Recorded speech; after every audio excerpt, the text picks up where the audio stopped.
come my way. My life is in your hands.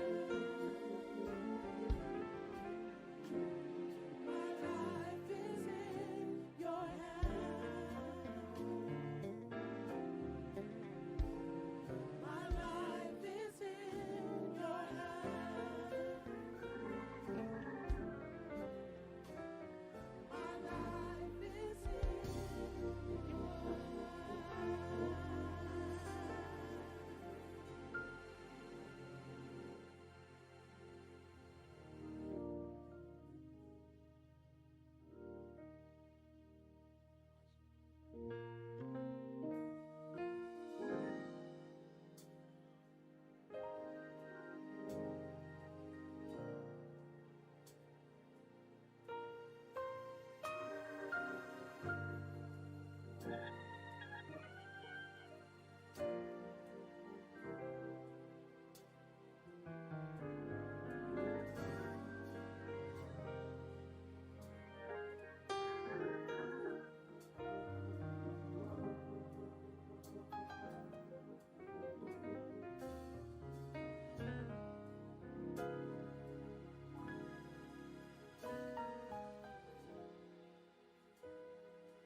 I shall wear a crown.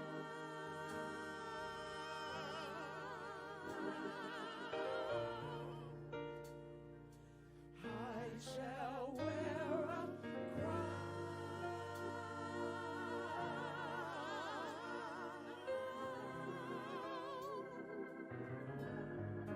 when it's all over.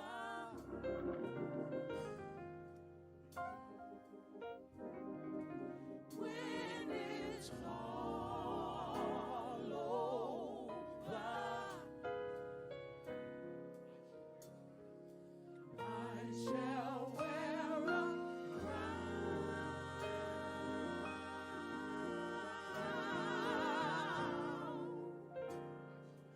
I shall wear a crown.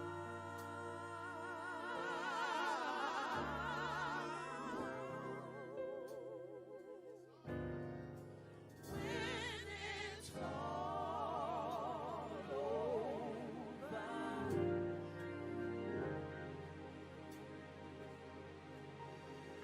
when it's all over,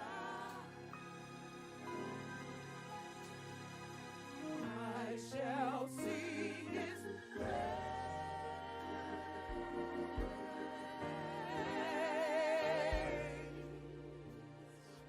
I shall see His face.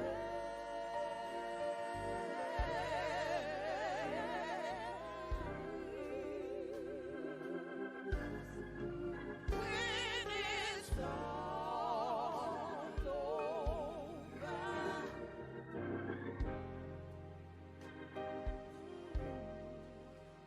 when it's all over,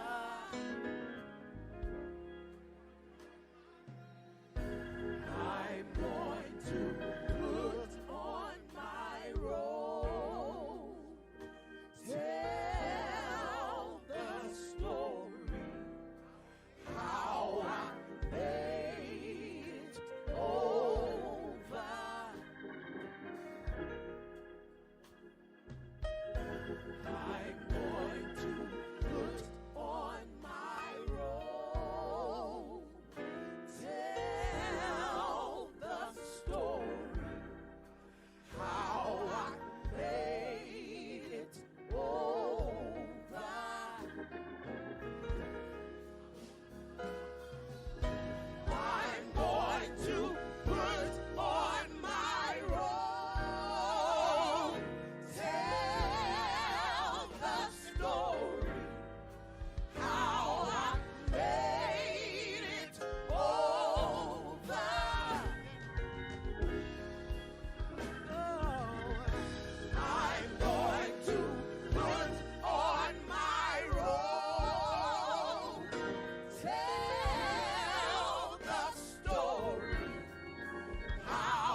afternoon, ladies and gentlemen. Good afternoon, ladies and gentlemen. First of all, let me say thank you to all of you that have come out this afternoon to show your gratitude and respect to this family. But what we need y'all to do to help us today, we must socially distance ourselves. We must socially distance ourselves. We need everyone who have a mask, please put your masks on. And we must socially distance ourselves. And if you're sitting in a seat that did not have your name on it, you're actually sitting in the wrong seat. There's plenty of seats. There's many seats up in the balcony. There's many seats next door. But we need everyone to please cooperate with us. And let's show this family the dignity that they deserve. Is that all right? Can I get somebody to say, this is a church. Can I get somebody to say amen? Let's show this family the dignity that they deserve. And if you come here to show them your respect, it really shouldn't matter where you sit at. So thank you so much for your cooperation, and God bless you.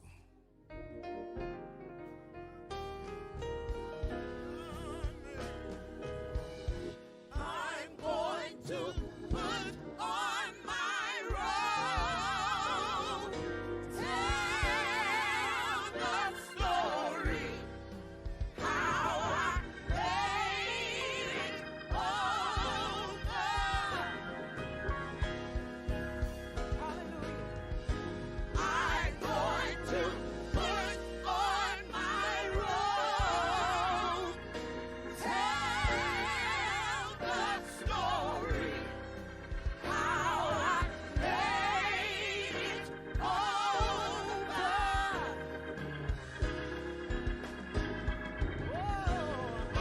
going to put on my robe, tell the story, how I made it over. Made it over. Made it over.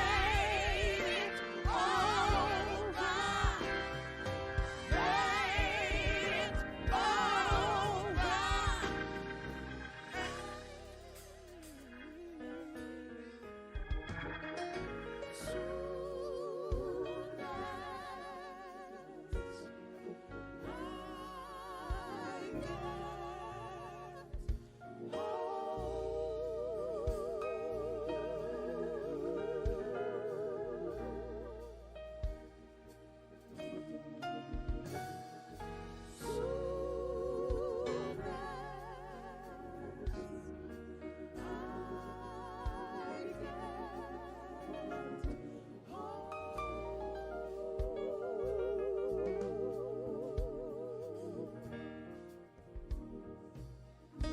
it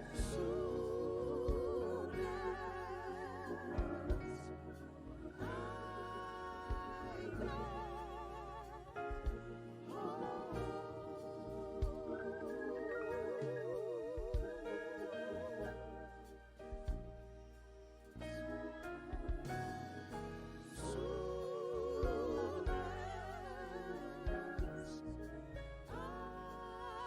Made it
into pieces. Seen lightning flash from above, but through it all, I remember that He loves me and He cares, and He'll never put more on me than I can bear.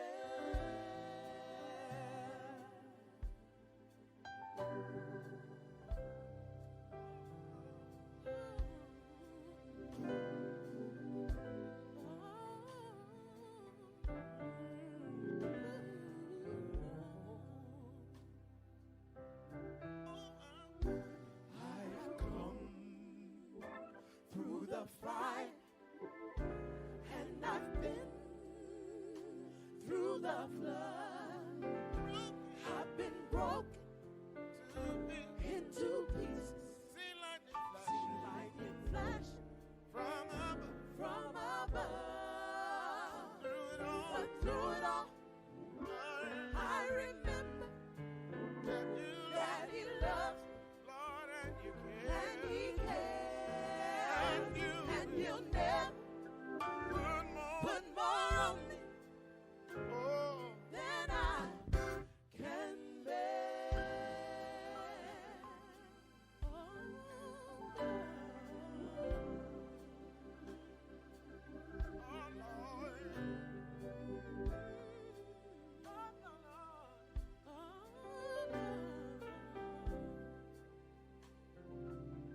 Lord, I've come Through the fire, and I've been through the flood. I've been broken into pieces. seen Seen lightning lightning flash from above. from above, But through it all, I I remember that that He loves me He loves me and He cares, and He'll never put more on me put more on me than I. than I can bear. No, He'll never Put more on. put more on me, Oh no, never put more on. put more on me. Oh no, I never put more on. put more on me Oh, than I put more on me. I never put more on me. Oh, never put more on me. No, He'll never put more on me. Never, never, never, never. His word said He won't. I believe it. I receive it. I claim it. It's mine. It's mine. It's mine.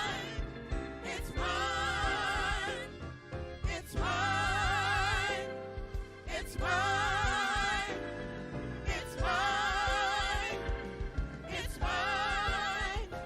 Oh, He'll never put more on me. Oh, He'll never put more on me. I never put more on me. No, He'll never put more on me. I never put more on me. I never put more on me. No, He'll never put more on me. No, He'll never put more on me. Never, never, never, never. His word said He won't. I believe it. I receive it. I claim it.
said, I will fear no evil. I will fear no evil. For God is with me. Oh, He is with me. Yeah, yeah. Said He'll never put more on you than you can bear. Oh, can bear.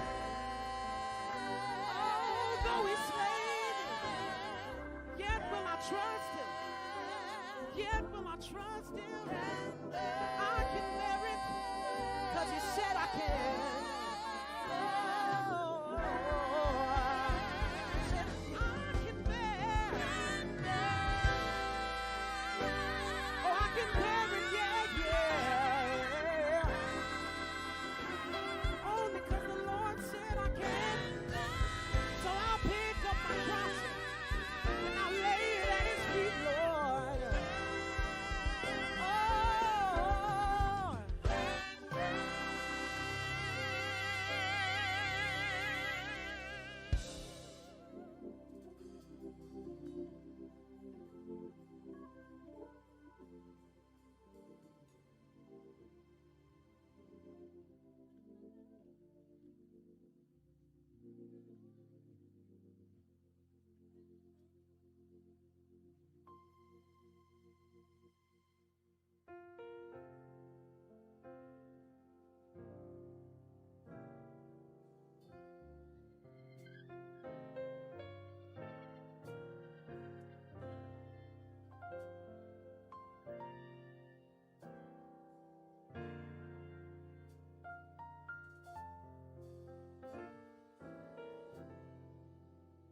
because the Lord is my shepherd, I have everything that I need. He lets me rest in the meadow's grass, and He leads me beside the quiet streams. He restores my failing health, and He helps me to do what honors Him the most. That's why I'm saved. That's why I'm saved. That's why I'm saved. I'm saved in His arms.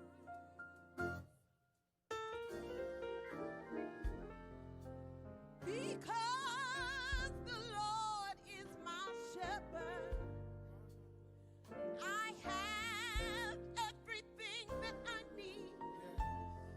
He lets me rest in the meadow's grass, and then He leads me beside the quiet streams. He restores my failing health, and He helps me to do what honors Him the most. That's why I'm saved. That's why I'm saved. That's why I'm saved. I'm saved in His arms.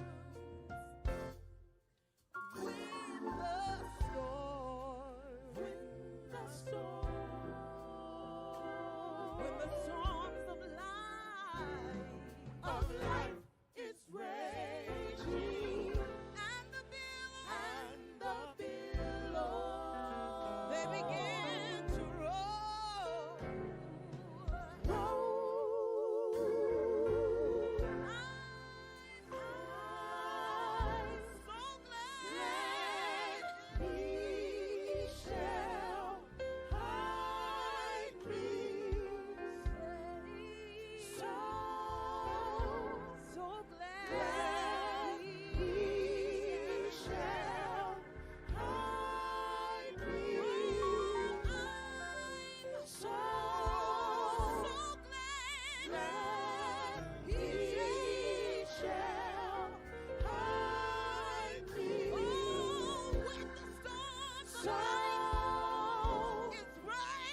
Good afternoon, ladies and gentlemen. We need everyone to please take their seat. The family is here. We need the center aisle clear. We don't need anyone in the center aisle to my left and your right. Please clear that aisle so the family can proceed and take their seats. We also need everyone to please cut your cell phone off. Please cut off your cell phones. And let's receive this family with dignity. Thank you so much for coming.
Excuse me, ladies and gentlemen.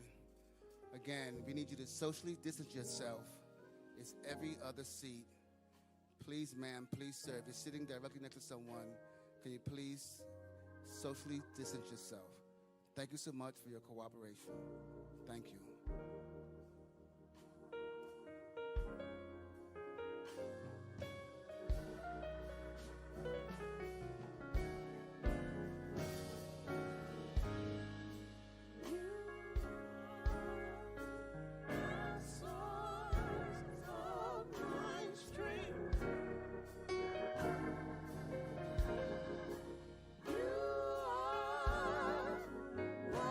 Strength of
Good afternoon.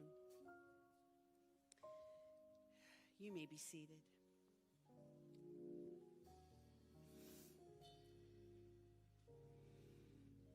My name is Robin Wilkerson, and I am the co-chancellor of North Central University. To all the friends and the family of George Floyd and all of our esteemed guests here today, I want to welcome you on behalf of the university, on behalf of Dr. Scott Hagan, President, on behalf of the Board of Regents, on behalf of the faculty. We're so grateful that you're here with us today. And we're honored that you have come to mourn the loss and celebrate the life of Mr. George Floyd. On behalf of everyone here, I want to personally express our deepest condolences for this tragic loss. Now, to open this service, this celebration of his life, we will have a scripture reading from Reverend Jerry McAfee, pastor of New Salem Missionary Baptist Church, followed by an opening prayer from Dr. Scott Hagan, President of North Central University, and a solo by Mrs. Tawana Porter.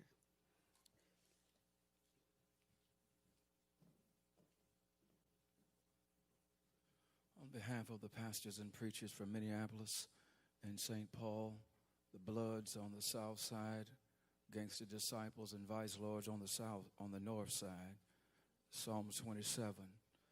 The Lord is my light and my salvation. Whom shall I fear? The Lord is the strength of my life. Of whom shall I be afraid? When the wicked, even mine enemies and my foes, came upon me to eat up my flesh, they stumbled and fell. Though an host should encamp against me, my heart shall not fear. The war should rise against me, in this will I be confident.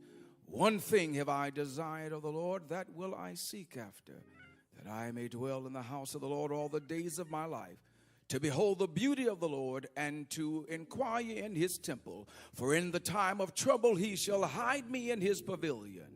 In the secret of his tabernacle shall he hide me. He shall set me up upon a rock.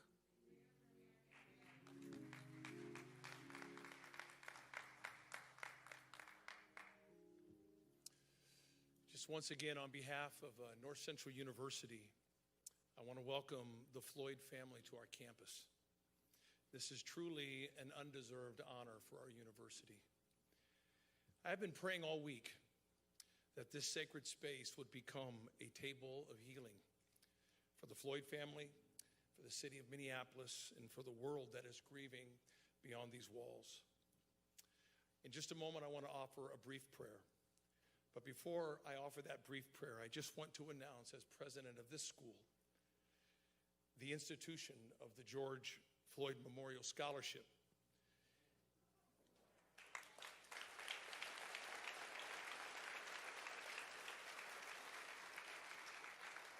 Even before announcing this scholarship yesterday, unsolicited, over $53,000 was handed to me to contribute toward the educational promise of aspiring young Black American leaders.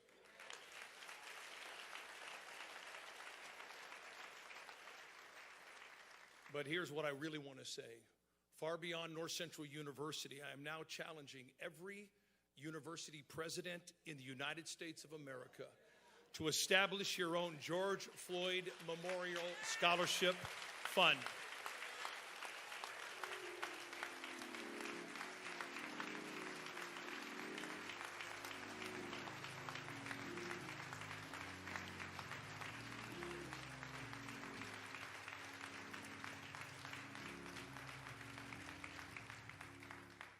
so people across this nation can give to the college of their choice. It is time to invest like never before in a new generation of young black Americans who are poised and ready to take leadership on our nation. So university presidents, let's step up together. I want to invite you now to pray with me, if you will. Lord, your word in Proverbs 31 is dynamically clear.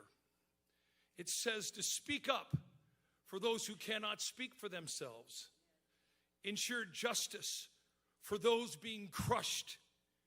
Yes, speak up for the poor and the helpless and see that they get justice. Lord, we are asking today for you to take this table of healing here in Minneapolis today and multiply this healing all over this nation as part of that now never fading voice crying out on behalf of those who have been and who are now being crushed in body and spirit. At this table of healing today, Lord, we ask that you touch the Floyd family with supernatural comfort and grace, that they may be granted a few moments of respite as their beloved father and brother and son is remembered in a way that honors his life and his personal faith in Jesus Christ. At this table of healing, we are asking you, Lord, to show us the way. Our city and nation are becoming rightfully despondent, with neighbor set against neighbor. Help us to repent, not just seek to restore. As a nation, as cities, as universities, and as religious communities, heal, make new, and help us, O Lord, rebuild our national family. And finally, Lord, at this table of healing today, we are asking you to search our hearts as pastors, rabbis, priests, imams, business leaders, politicians, and educators. Help us reconcile our failed witness and lead us forward as caring neighbors and diligent gatekeepers of mutuality and mercy. Guide this generation to change the national narrative on race and power, and change all of our hearts until they match your heart. We ask all of these things in the name above all names, Jesus Christ. Amen.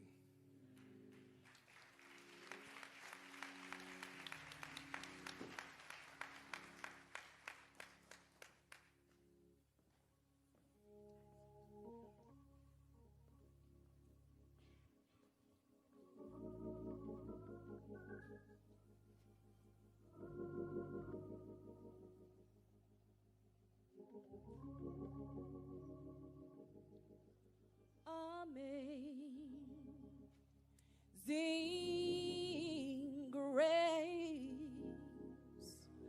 how sweet the sound that saved a wretch like me. I once was lost,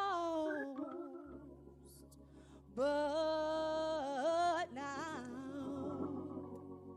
I'm found. Was blind, but now I see. 'Twas grace that taught my heart to fear, and grace my fears relieved.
We're going to have the opportunity now to hear in just a moment from loved ones, friends, and family of George Floyd. But before that, I would like to welcome to the podium Attorney Benjamin Krupp for his remarks. Would you please welcome him?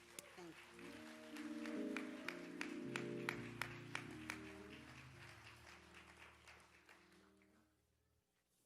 I'm Attorney Ben Crump, and along with Attorney Tony Ramanucci and Attorney Chris Stewart, as my co-counsels out front seeking justice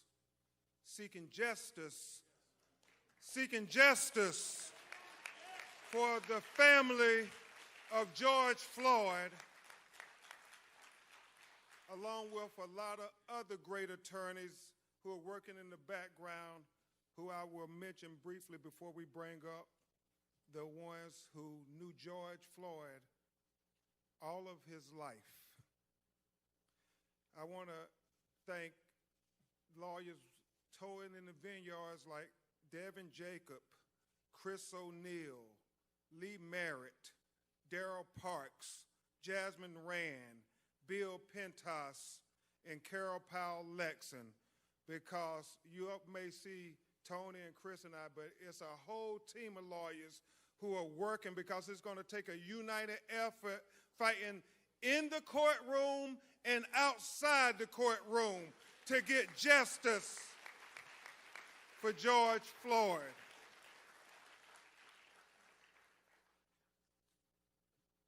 I would tell you all that because of the coronavirus pandemic, we have to stay on a strict schedule, and we all have to do this social distancing.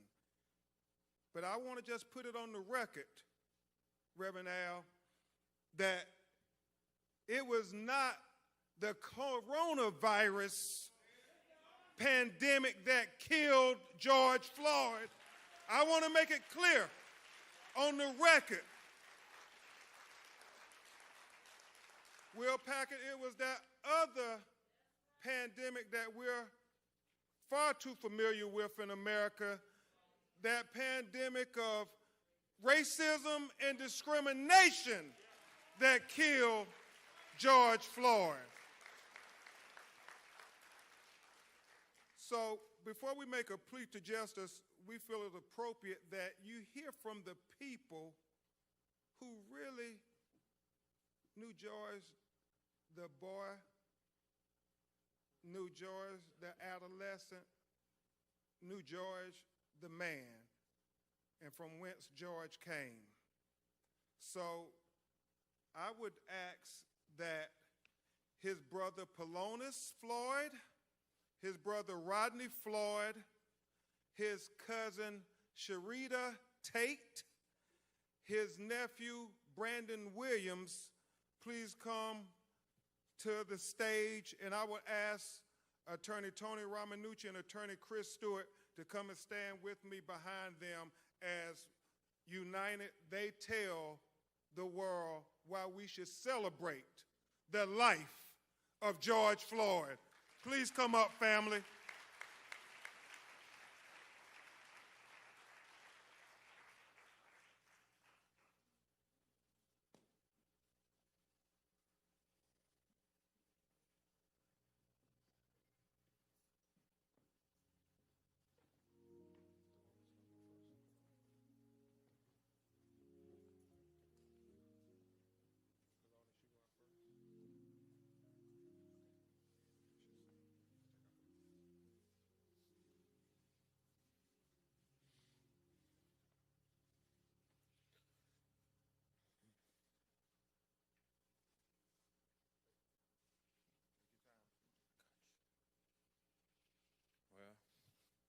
How y'all doing first? My name is Polonus Floyd, brother of George Floyd.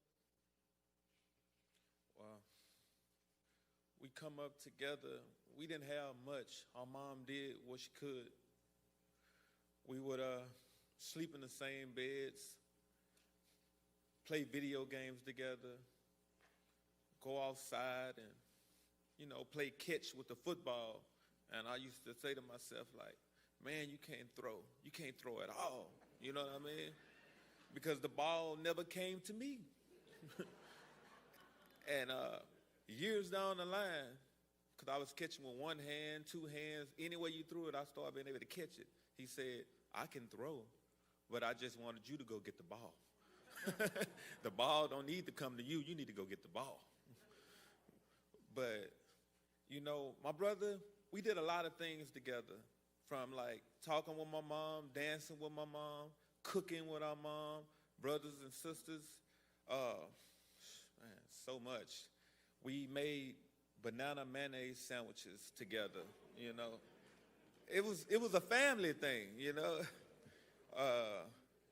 Every day, we know when we come in the house, our mom was going to have a huge plate of food separate from each other, and we would sit there and argue with each other who plate it was, and I'm like in like 10 or 11, I'm talking about the plate with 6 pieces of chicken is mine, and he way bigger than me.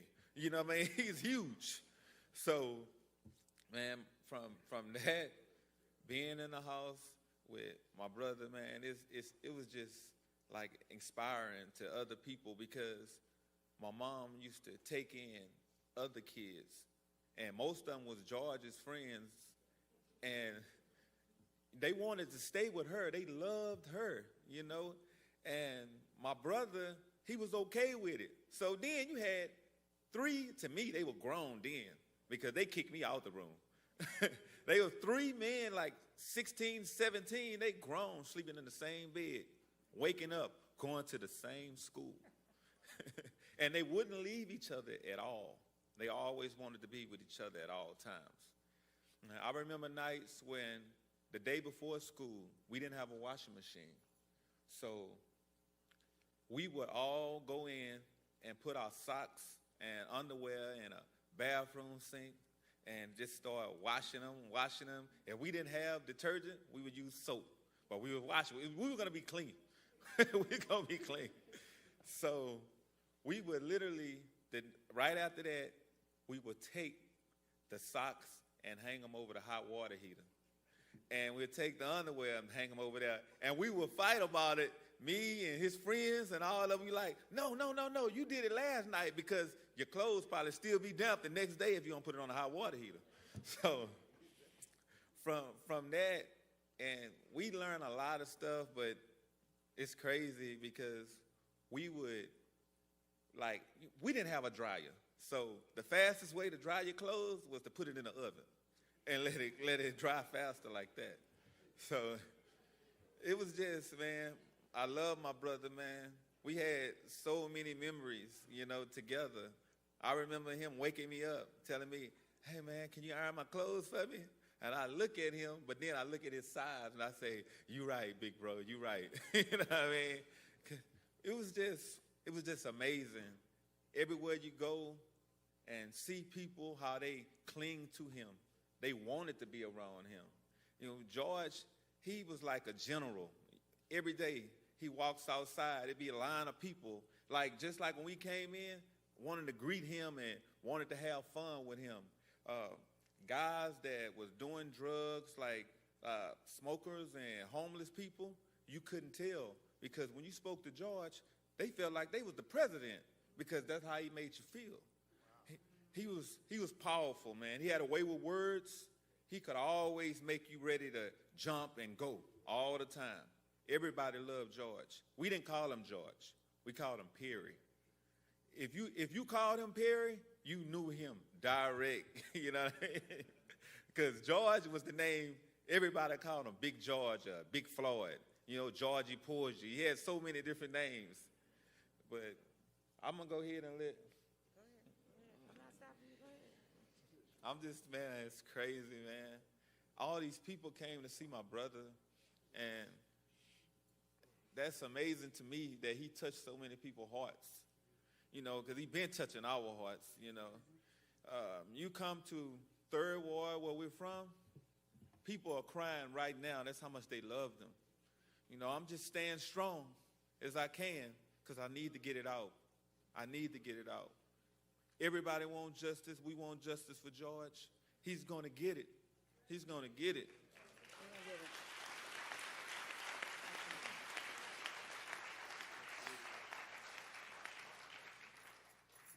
Good afternoon, everyone.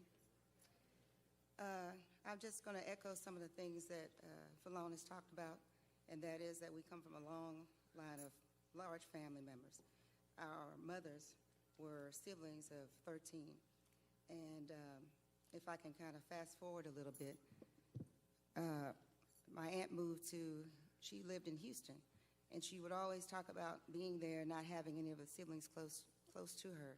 So my mother decided to move to the Houston area back early 80, 81. And so we came to Houston, and we were all excited that we could have somebody close to us, because the only time we really would see each other is like during the holidays or when people would travel to visit my grandmother. Long story short, I mean, we didn't have a whole lot, but we always had each other. And we always were taught that, we could always bring other people into the fold. Always, no one should ever go home without having a meal or having food. And so that's how, as he talked about, my aunt was someone in the community that everybody, they called her Miss Sissy. And all the kids loved to come over there. And she ended up having, 30 or 40 kids that would come over there because they always knew that they could get something to eat if they came there. And not only food, but they could be loved and they could feel part of a fold. So we were raised to always welcome people in and to embrace other people. And so you could see, as all these people, no matter who you talk to, they will all say the same thing, and that George was somebody who was always welcoming, always made people feel like that they were special, and nobody felt left out. And he would enter into a room. Everybody would feel like they were special. He would embrace them. As I think about the thing that I will miss about him most is his hugs. Like, he was this great big giant, and when he would wrap his arms around you, you would just feel like, you were, everything could just go away. Any problems you had, any concerns you had would go away. So while we're all grieving, I just want to kind of highlight his children, Quincy, Javion, Tanjanika, Tyson, and Gianna, and his 3-year-old granddaughter, Journey. We all need prayer. But if I am honest about it, we are more concerned about his children and his grandchildren. So I ask that you pray for us as we go along this marathon to make sure that justice is served on George's behalf, or Perry as we call him.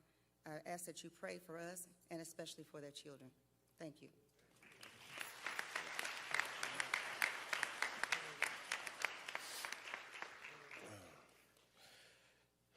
How y'all doing? I am Rodney Floyd, youngest brother of George Floyd. And my older brother PJ was talking about childhood memories and how we grew up. And I would like to start where he left off. We didn't have much growing up, but all that great stuff, how we dried and washed our clothes, that was just ingenuity. And I mean, hey, we worked with what we had, but didn't have much, but we had a house full of love.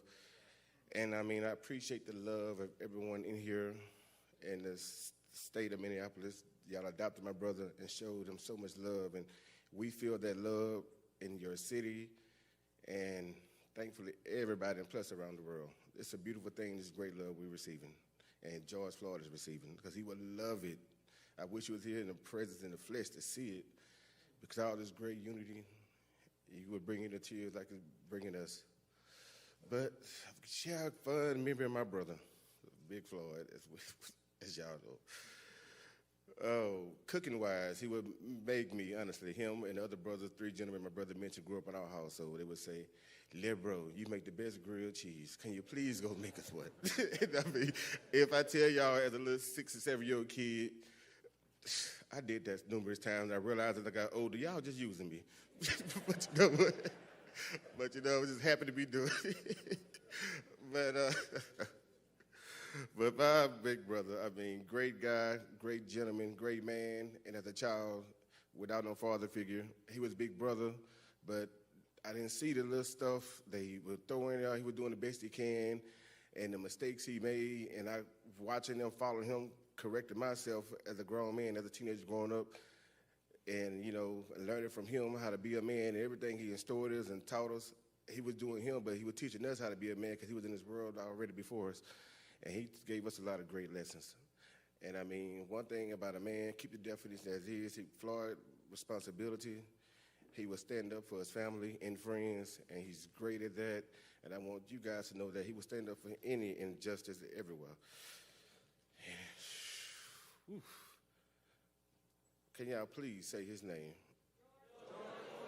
Thank y'all.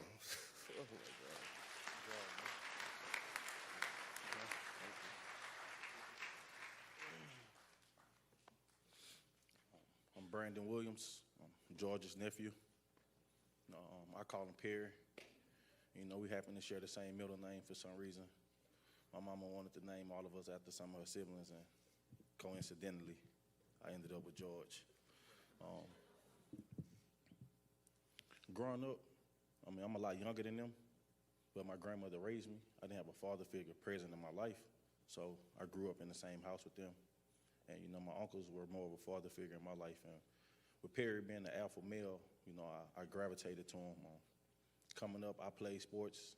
He did. You know, that kind of connected us and brought us real close. I'm trying not to be sad. This is a lot harder than I thought it would be. I just remember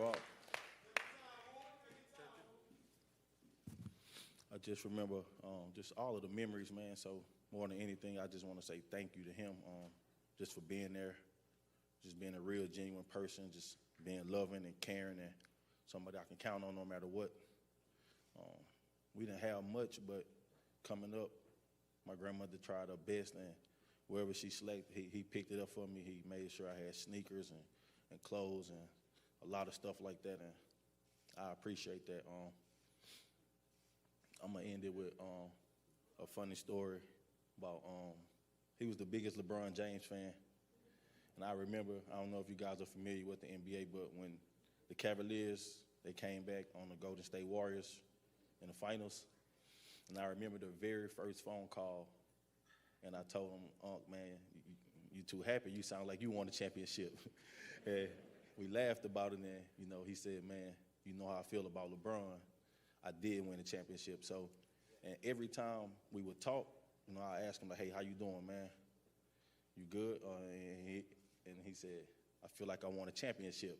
And that kind of stuck. It was just this inside thing we had. So I know with him being the strong person he was and seeing everybody come together and just rally around him and extend all of the love and support to our family. And we thankful and grateful. And I know more than anything, with everybody grieving and hurting, he would want us to feel like we won a championship. So I'll end on that note. Thank y'all.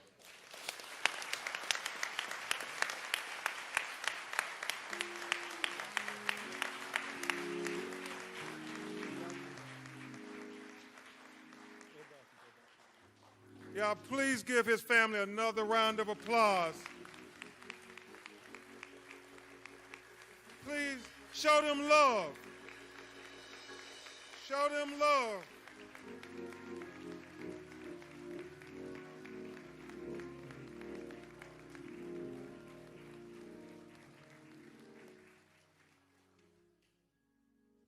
Thank you all so much for bearing your hearts. If we learned one thing, the Floyd boys like to eat. And also, they had a conversation with Tyler Perry, and it was pretty profound because they said, "We are the big extended black family that you portray, Will Packard and others, on your movie screens, because we all need one another." And you can tell this family always needed George. And so it's awfully difficult for them. The plea for justice is simply this. Dr. Martin Luther King said, "He who passively accepts evil is as much involved in it as he who helps to perpetrate it. He who accepts evil without protesting against it is really like cooperating with it. You know, T.I. on that video, what we saw was torture. Reverend Jackson, what we saw in that video was inhumane.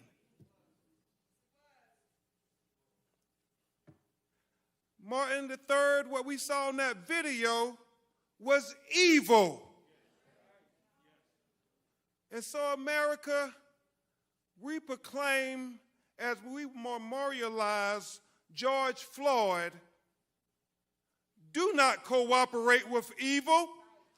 Protest against evil. Join the young people in the streets protesting against the evil, the inhumane, the torture that they witnessed on that video. We cannot cooperate with evil. We cannot cooperate with injustice. We cannot cooperate with torture. Because George Floyd deserved better than that. We all deserve better than that. His family deserves better than that. His children deserve better than that.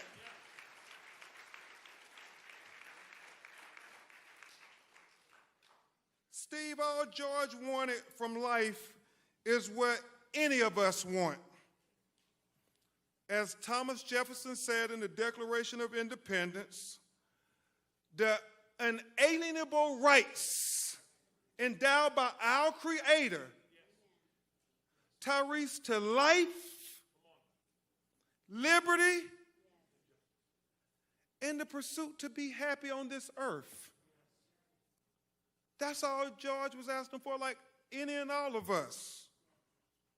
But he was denied those rights. And we will seek justice in his name.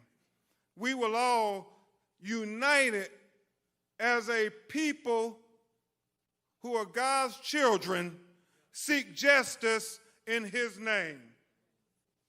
But beyond the specific justice, in his case, Chris, the prosecution of the 4 individuals who deprived George of his life, we seek a broader, more transformative justice. Reverend Al, a more just system of policing. Kevin, a more just treatment of people of color. Chris, a more just criminal justice system. In essence, what we are endeavoring to do, Brandon, is what my personal hero, Thurgood Marshall, said. Make the Constitution real for all Americans. You see, Justice Marshall said the basis of the Constitution is simply this, that a black baby born to a black mother, the most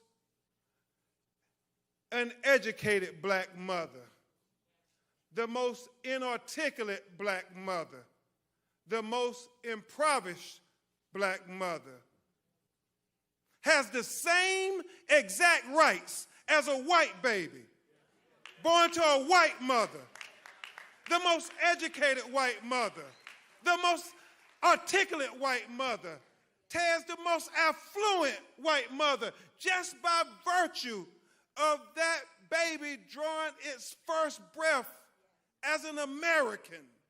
Now, Justice Marshall said, Reverend Jackson, I know that's not the case in America today, but I challenge anybody to say, Tony, that's not the goal we're fighting for. He said, I challenge anybody to say, that's not what makes America the great beacon of hope and justice for all the world to marvel. So when we fight for the George Floyds of the world, but more importantly, when we fight for the unknown George Floyds of the world, when we fight for the Trayvon Martins of the world, when we fight for the Terrence Crutches of the world, when we fight for the Michael Browns of the world, when we fight for the Alton Sterlings of the world, when we fight for the Philando Castillos of the world, when we fight for the Jamar Clarks of the world, when we fight for the Eric Gardners of the world, when we fight for the Sandra Blands of the world, when we fight for the Ahmaud Arbery's of the world, when we fight for the Breonna Taylors of the world, when we fight for the Natasha McKinney's of the world, when we fight for the Stephon Clarks of the world, when we fight for the least of these, what we are really doing is helping America live up to its creed. What we're really doing is helping America be the great beacon of hope and justice for all the world to marvel. But most importantly, brothers and sisters, what we are doing is helping America be America for all Americans.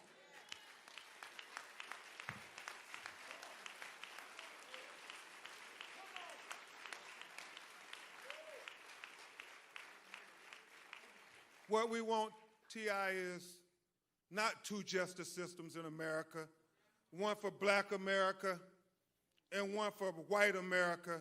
What we endeavor to achieve is equal justice for the United States of America, and George Floyd is the moment that gives us the best opportunity I have seen in a long time of reaching that high idea that this country was founded on.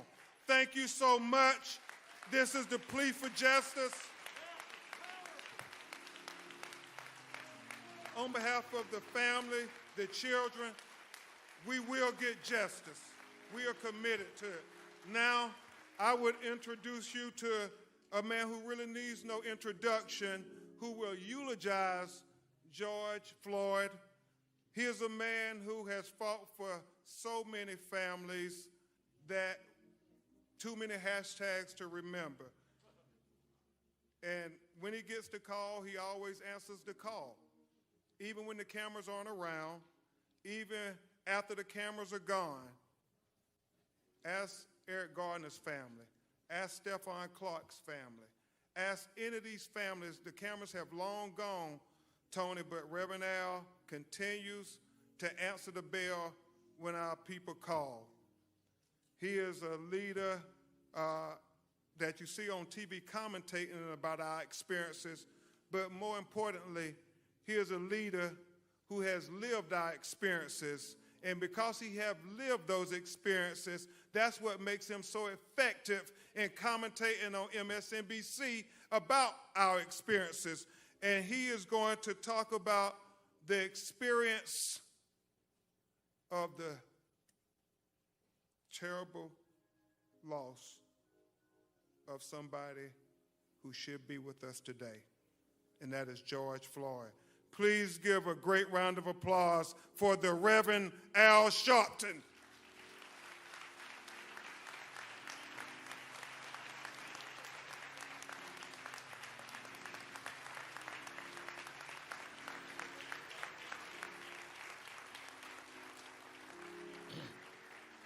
Thank you.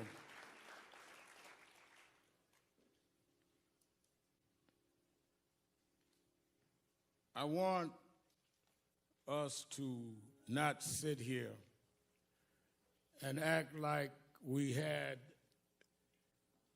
a funeral on the schedule.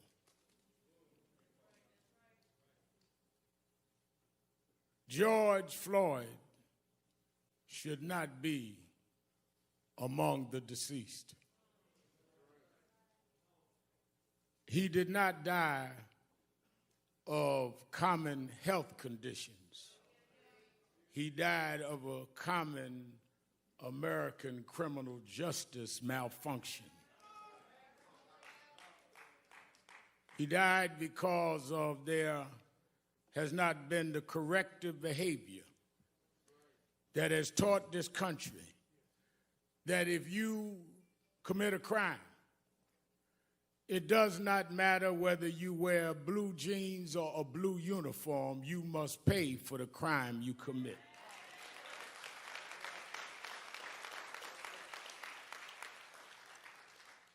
So it is not a normal funeral.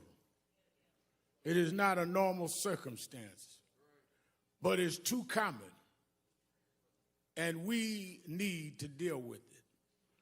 Let me ask those of you that in the traditions of eulogies need a scriptural reference, go to Ecclesiastes 3rd chapter. First verse says, to everything there is a time and a purpose and season under the heavens. I'm going to leave it there. I saw somebody standing in front of a church the other day had been boarded up as a result of violence, held the Bible in his hand. I've been preaching since I was a little boy. I never seen anyone hold a Bible like that, but I'll leave that alone.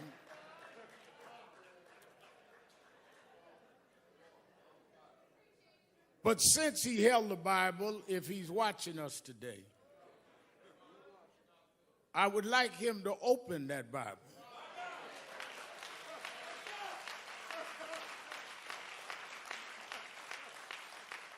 And I'd like him to read Ecclesiastes 3. To every season, there's a time and a purpose. And I think that it is our job to let the world know when we see what is going on in the streets of this country and in Europe, around the world, that you need to know what time it is.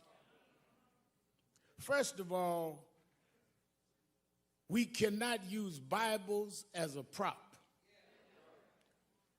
And for those that have agendas that are not about justice, this family will not let you use George as a prop.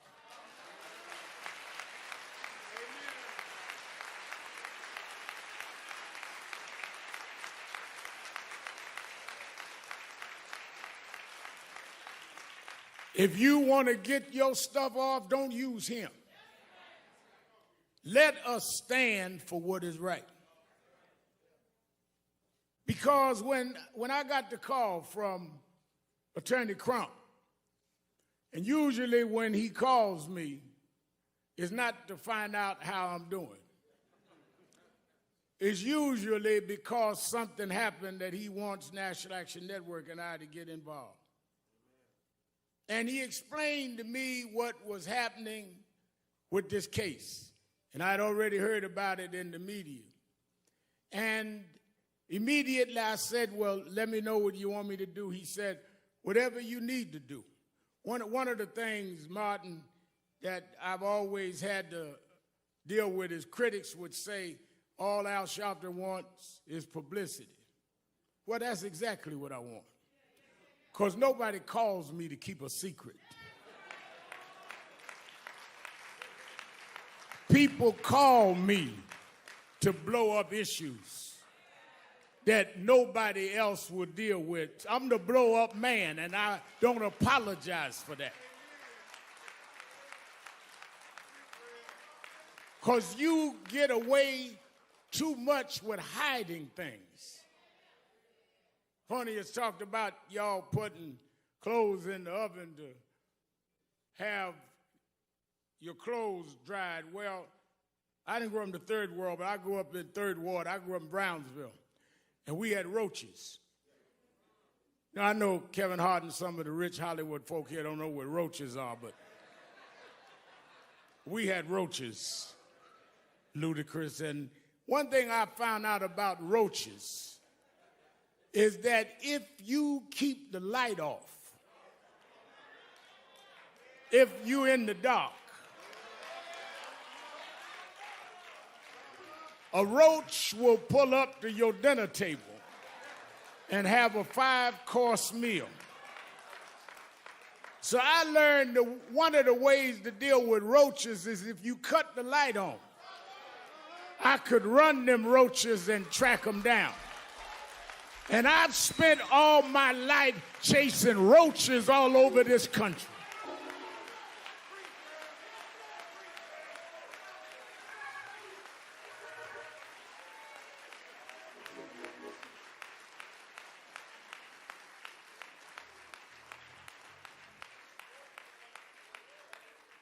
Soon as I talked to the family and got the details and heard that among George's last words was, "I can't breathe," with a knee on his neck, I immediately thought about Eric Gardner. I did the eulogy at his funeral. And I called his mother. And I said, "I know we are not going out because of the coronavirus, but this is so much like Eric. If we could arrange some private way to go to Minneapolis, would you go?" And she said, "Rev Al, I'm already packing. Let me know." Tyler Perry said, "I'll give the families, the plane, whatever y'all need, because this is wrong." Robert Smith said, "Don't worry about the funeral costs." People across economic and racial lines started calling and getting in. And we flew out here, her and I, last Thursday. And when I stood at that spot, the reason it got to me is George Floyd's story has been the story of black folks. Because ever since 401 years ago, the reason we could never be who we wanted and dreamed to be in is you kept your knee on our neck.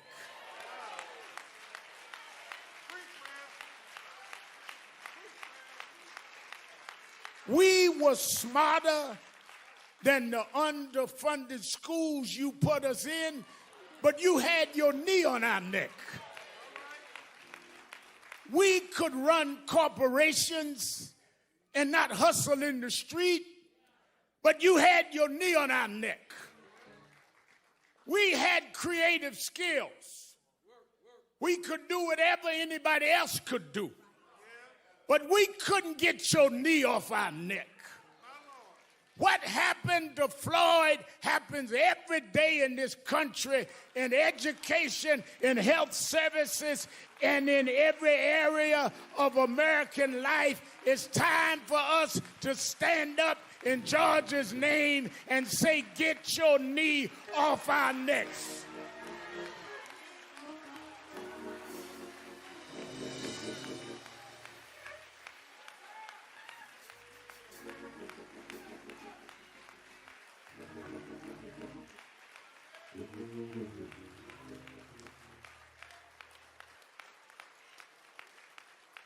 That's the problem, no matter who you are. We thought maybe we had a complex, T.I., maybe it was just us.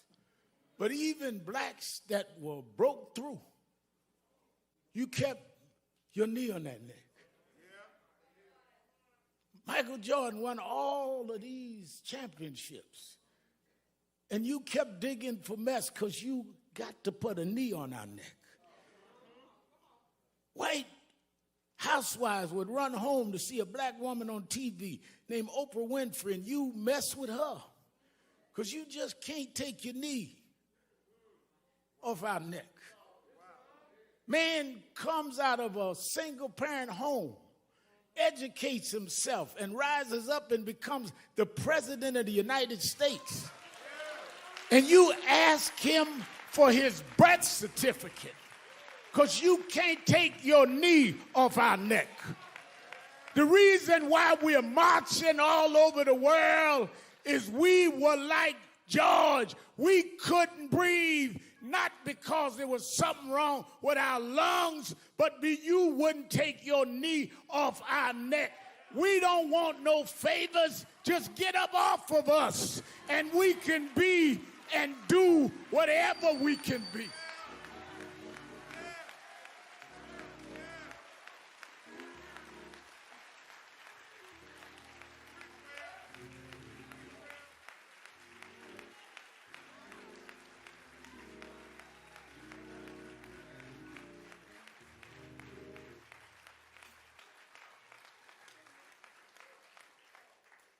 There have been protests all over the world. Some have looted and done other things. And none of us in this family condones looting or violence.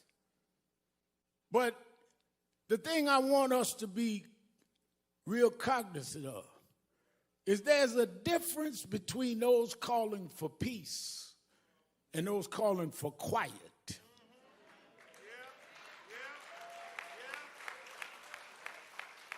Some of y'all don't want peace. You just want quiet. You just want us to shut up and suffer in silence.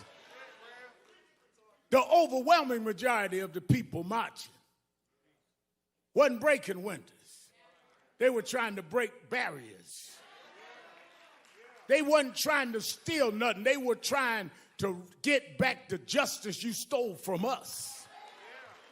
Those that broke the law should pay for whatever law they broke, but so should the 4 policemen that caused this funeral today. We don't have a problem denouncing violence, Mr. Governor. We don't have a problem, Mr. Mayor, denouncing looting.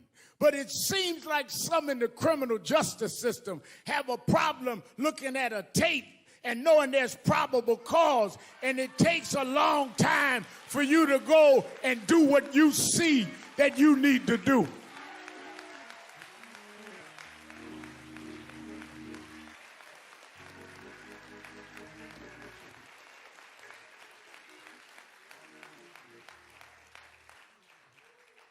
But I'm one that has been Crump said.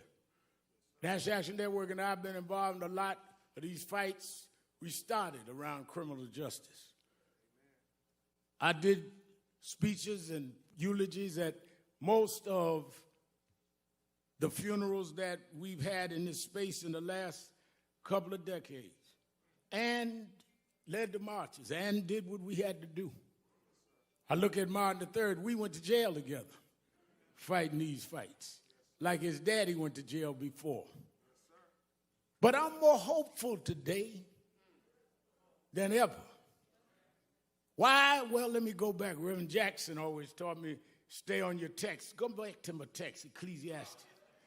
There is a time and a season. And when I looked this time and saw marches where in some cases young whites outnumbered the blacks marching, I know that it's a different time and a different season. When I looked and saw people in Germany marching for George Floyd, it's a different time and a different season. When they went in front of the parliament in London, England, and said it's a different time and a different season, I come to tell you, America, this is the time of dealing with accountability in the criminal justice system.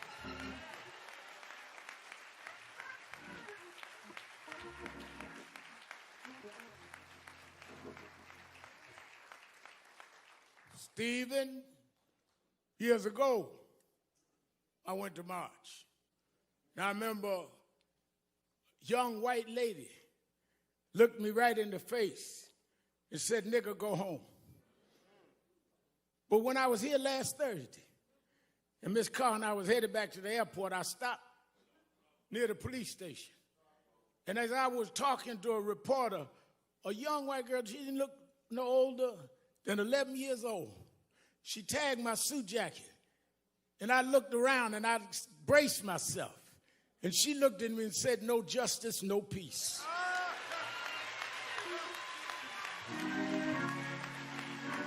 It's a different time. It's a different season. And if my Bible carrying guy out in front of that boarded up church, if I got him to open up the Bible, I want you to remember something. You know, I was late last October to an appointment because the time changed. And I was still, my watch was on the wrong time. You know, once a year, time goes forward. And if you don't, Congresswoman Omar, move your watch, you're going to find yourself an hour late, not because your watch was wrong, but you had your watch on the wrong time. Well, I come to tell you that are sitting in Washington talking about militarizing the country, thinking that you can sell wolf tickets to people who's had enough of abuse. I come to tell you, you can get on the TV, but you on the wrong time. Time is out for not holding you accountable. Time is out for you making excuses. Time is out for you trying to stall. Time is out for empty words and empty promises. Time is out for you filibustering and trying to stall the arm of justice. This is the time. We won't stop. We're going to keep going until we change the whole system of justice.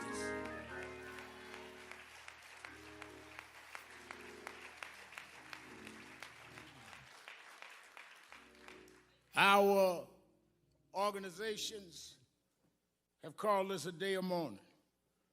NAACP, National Urban League, Legal Defense Fund, Black Women's Roundtable, Lawyers Committee, all got together, said we're going to have a day of mourning. But then we're going to come out this day of mourning because as some of our experts, Sherilyn Eiffel and others that know the legal field have outlined a legal process that we must enforce, everything from residency to dealing with police backgrounds not being hidden. I talked to Governor Andrew Cuomo today in New York. He says we got to change 58 where the backgrounds are stopped of policemen. We need to know if they stop you, they find out everything you ever did. Why don't we know when policemen have a pattern?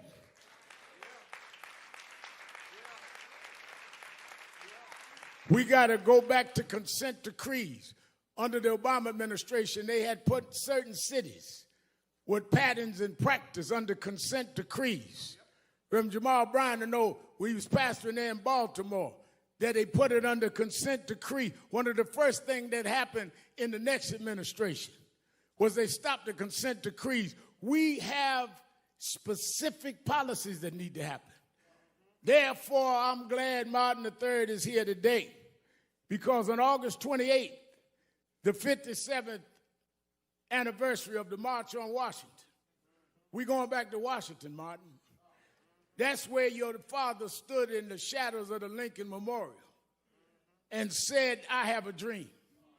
Well, we're going back this August 28th to restore and recommit that dream, to stand up, because just like at one era we had to fight slavery, another era we had to fight Jim Crow, another era we dealt with voting rights, this is the era to deal with policing and criminal justice.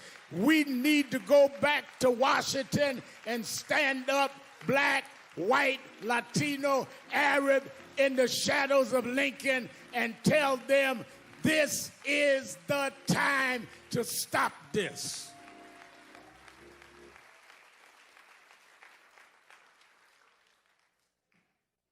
We, Martin and I talked about this. I've asked Reverend Bryant to get the faith leaders together. I talked Randy Weingart about the labor leaders.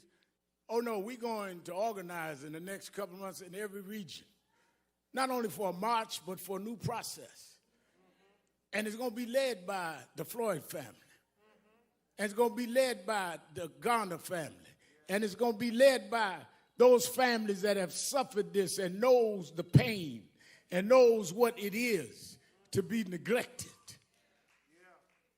And it's going to be getting us ready to vote not just for who's going to be in the White House, but the State House and the city councils that allow these policing measures to go unquestioned. We are going to change the time. Let me say this to the family who has shown such great grace and real level and balanced thinking. And that's why I want them to help lead this. And I think one of the greatest thinkers of our time, Dr. Michael Eric Dyson, I've asked come and speak. We need to break down, because y'all don't know what time it is. Y'all are operating like it's yesterday. And the reason y'all late catching up to what these protests means is because you didn't turn your clock forward. Talking about make America great. Great for who and great when? We gonna make America great for everybody for the first time.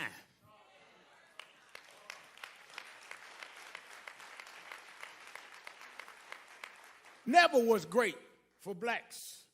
Never was great for Latinos. Wasn't never great for others. Wasn't great for women. Your own women had to march to get the right to vote. But lastly is the religious side. I was reading and kept thinking about how I was a little embarrassed because when I heard that George, at this point of suffering this brutal attack, called for his mama, I said to Attorney Crump, I said, well, I appreciate talking to his brothers and them on the phone, but I want to talk to his mother. He said his mother passed. I said his mother passed, but he was calling for his mother. And I thought about it because I was raised by a single mother. And sometimes the only thing between us and our conditions was our mothers. Sometimes the only thing that we had that would take danger away was our mothers. The only ones that would make sure the food was on the table was our mother. I know why George was calling for mama. But then as I had got that all placed in my mind and I realized why I was always calling her. My mother died 8 years ago, but I still try to talk to her. Sometimes just dial a cell phone to hear the voicemail of her phone that I never cut off. I still want to reach out to mama. But talking to Quincy last night, one of his 5 children, Quincy said, you know, I was thinking maybe he was calling his mother. Because at the point that he was dying, his mother was stretching her hands out, saying, come on, George. I'll welcome you where the wicked will cease from troubling, where the weary will be at rest. There's a place where police don't put knees on you, George. There's a place that prosecutors don't drag their feet. Maybe mama said, come on, George. There's a God that still sits high, but he looks down low and he'll make a way out of no way.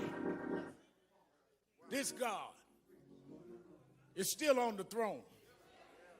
The reason we can fight, I don't care who's in the White House, there is another house that said if we'll fight, he'll fight our battles. If we stand up, he'll hold us up. So as we leave here today, I say to this family, I know that years ago we told them, Reverend Jackson told us, keep hope alive. Yeah. Then I know that President Obama wrote a book about hope. But I want you to know in my life, there's times that I lost hope. Things can happen like this that'll dash your hope. But there's something that is sister to hope called faith. Faith is the substance of things hoped for, the evidence of things unseen. Faith is when you got a pile of bills and no money, but you say he will provide all of my needs. Faith is when you got no medicine in the cabinet and you're sick in your body, but you say he's a doctor that never lost a patient, and he'll dry tears from my eyes. Faith is when your friends walk out, when your loved ones turn their back, but you say, I don't believe he brought me this far to leave me now. We didn't come this far by luck. We didn't come this far by some fate. We come this far by faith, leaning on the Lord, trusting in his holy word. He never failed me yet. From the outhouse to the White House. We come a long way. God will, God shall, God will, God always has. He'll make a way for his children. Go on home, George. Get your rest, George. You changed the world, George. We're going to keep marching, George. We're going to keep fighting, George. We done turned the clock, George. We're going forward, George. Time out. Time out. Time out.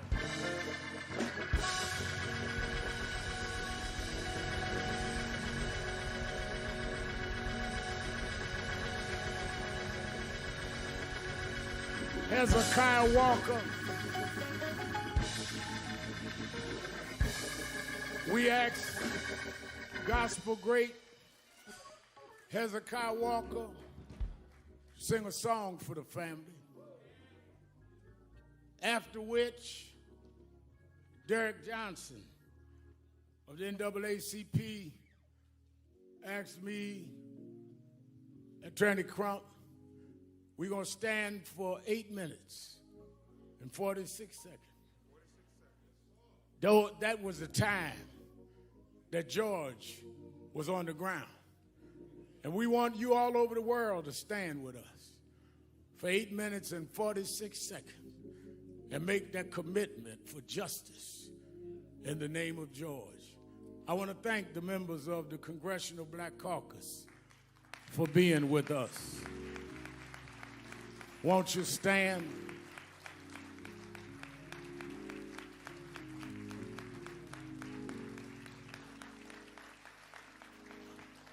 I want to thank the son and heir and co-convener, Dr. Martin Luther King III, for being with us.